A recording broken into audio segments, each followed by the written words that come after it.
We are going to one of our students' properties today.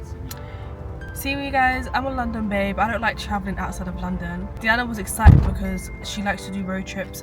I don't. Yeah, as I was saying, I don't like... So I had to get in it to and interrupt. Yeah, I don't really like to do the road trips. Someone would ask me like, let's drive to Paris, and I'd be like, let's just fly there. You'd think like you're the grandma, where technically I am. Yeah. Because I'm older.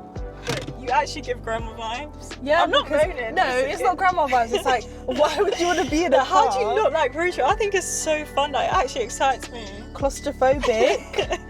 I'm claustrophobic, damn it! No, but seriously, like, why would you want to be claustrophobic when you can just fly there? Besides the point, guys. Fly there?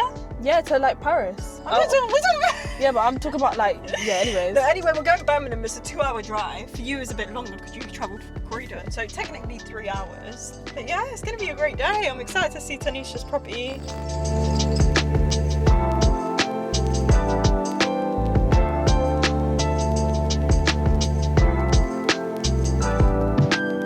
So we're here in Birmingham where our student has secured a rent to SA property. So let's show you guys the numbers, the breakdown and all the tea with this property. Go have a look.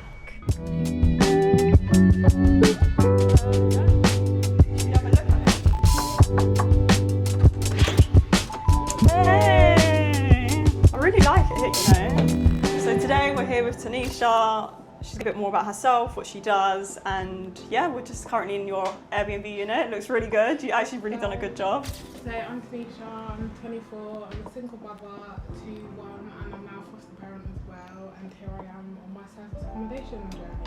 Love that. So guys, if you didn't hear what she said she's a single mother. So there's no excuses for anybody. So straight into it, first question. How did you find this property? Because we did also mention you found it within a month, which is really inspirational. Yeah, she found it within a month. That's so quick. I was on open rent, just messaging and trying to find landlords, and this one popped up. Responded, was very eager for me to come and visit. So we booked for a viewing, and from there I just took the property.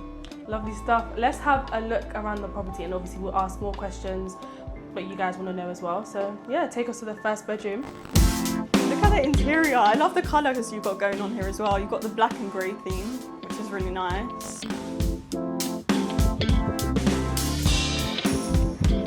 This is bedroom 1. Nice. So where did you get your inspiration from in My terms mind. of your theme? Did you like use Pinterest? Because I know I use Pinterest. She didn't use it. No, I think I'm naturally just a stager. Like, I just like staging and colour schemes, and I have OCD, so it helps with my specific preciseness. And yeah, just something to play really. And like the painting, you've done this yourself? Yeah, that's so I painted impressive. the whole 2-bedroom apartment by myself. Yeah, that is impressive because when it comes to us, we're quite lazy. So yeah, painting is not something that we both like doing, so we just outsource it. But it's good because you get to save money doing it. Yeah, I smashed it in 24 hours, guys. Wow. Cool, so bedroom 1. Should we go to bedroom 2? Yeah, let's go. Okay, so this is the front room and the dining area. I kind of got the canvases painted professionally. I felt hand painting was a different aesthetic to just having a normal canvas or a normal drawing just put in frames. That's so cool. Wait, I didn't realise you painted that yourself. No, I didn't do it Oh, myself. okay. I paid someone to do it. I was going to say that looks so I'm good. not that artistic. With this specific property, did it come like furnished, part furnished, unfurnished, just so the viewers know that you like what did you buy yourself? Okay, it comes part furnished. Same part furnished. It just comes with the cooker, the fridge. Oh, okay. So practically just white goods. and Yeah, then white completely goods, and then unfurnished. unfurnished. Yeah, there's nothing else in the property. I did everything myself. Would you have preferred it if it was part furnished or fully furnished, or do you like being able to add your own touches to the property? I like being able to add my own touch, because when it's got furniture in here, it would have been a headache to take it out and then bring new furniture in. So it gave it more stress-free, hassle, than if there was furniture here. Let us know if you guys prefer furnished, unfurnished, or part furnished. What do you prefer? Part furnished, just cost-wise. But if I had more money, then definitely unfurnished, because I'd have more of a budget to spend. Whereas when we took on our unit, it was literally like... Yeah, we had very, very limited funds, so part furnished was definitely better for us. So as it was unfurnished, how much did you actually spend in total on furniture? So in total furniture, I don't know, but in total I spent 4,000. Is that including the rent as well? Yeah, that includes my first month's deposit and advance rent deposit and all the furniture that is in the property. Yeah. If you can just let them know what advance rent is, like, is that the full month's rent or did you negotiate? So advance rent, I negotiated with the landlord because he wanted a security deposit of 1,300. So advance rent was a cheaper option and it covers you and the landlord. So I paid for 6 weeks coverage in rent, which was £310, but then I have a whole year's coverage with the landlord with goods of the property, and if there's any like hassle, they'll be able to deal with it. That's really good. So from 1,200, you got it down to 310 for deposit only. Literally that. Wow. See, this is what happens when you get the right knowledge, guys. So that's good. That's Lower so startup good. cost. Then we'll go to the living room. The bedroom. Bedroom.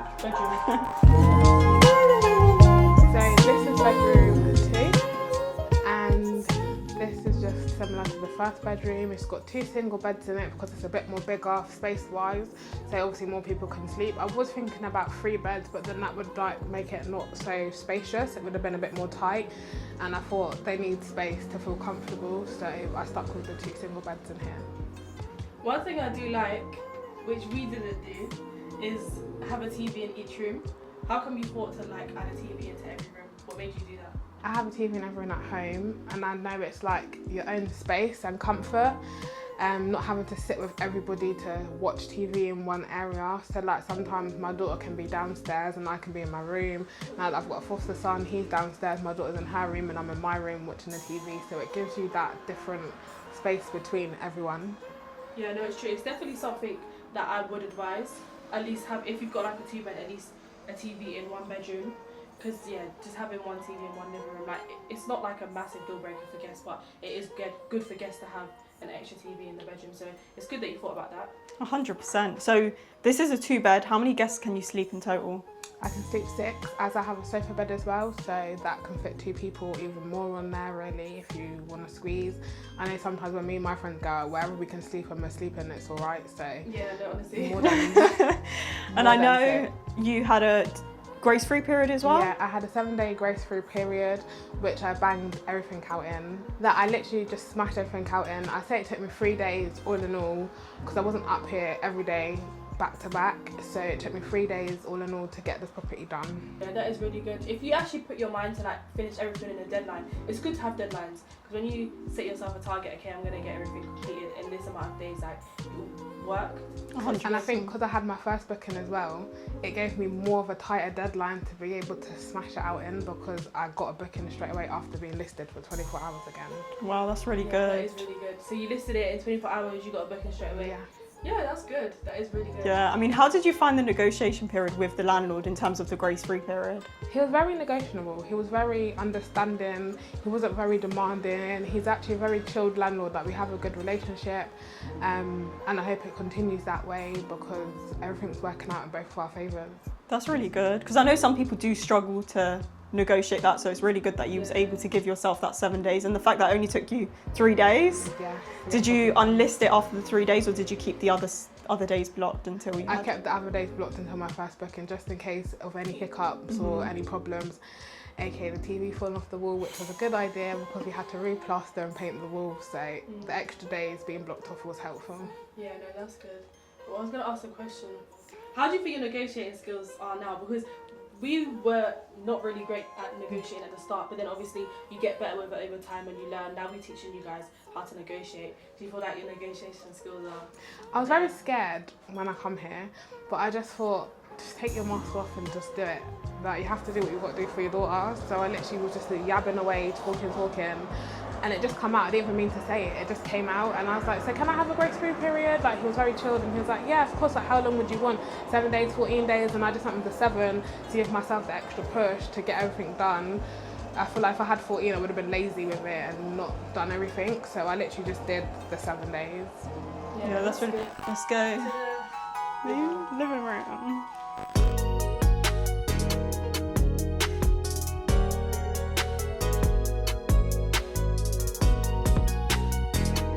Let's talk numbers. the juicy part. So what's the occupancy in the area? How much are you currently charging for your guests? Because I know you've recently had someone check out. So at the minute, I'm using the discounts that are on Airbnb to obviously get my listing out there and get new clients coming in. But regularly it would be £120 on the weekday and then £135 on the weekends.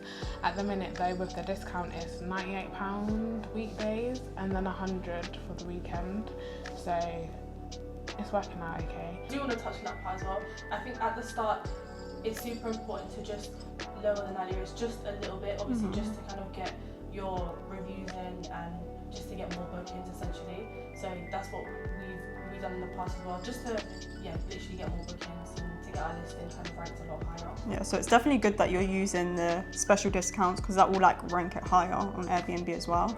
So let's talk furniture. So this is brand new. I know you said it's a sofa bed. Yeah. Where did you get a lot of your furniture from, including this? Because it's really nice.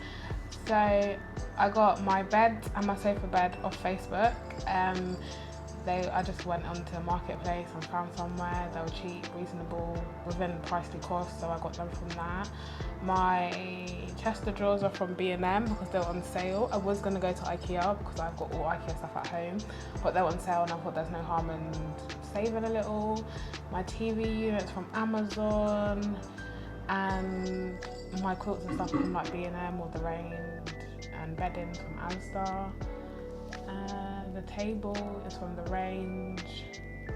So you utilise a lot of shops like The Range, B&M, Asda, so just a mixture of all the shops. Yeah. That's good. Did you set yourself like a budget before, or was you kind of just like freestyling? So I had a budget and I was freestyling. Like I had a budget and I was within my budget, I was winning, but then there was just other little things that I just felt like I needed to pick up, so that's when the freestyling came in. Yeah, that's good. I mean, you didn't even spend that much anyway. It was a small startup cost of 4k, which is really good. So your return of investment will obviously be a lot quicker, which is why I love rent to rents. It's always like low startup cost, low barrier to entry, and you can make your return of investment within like the first 3 to 6 months.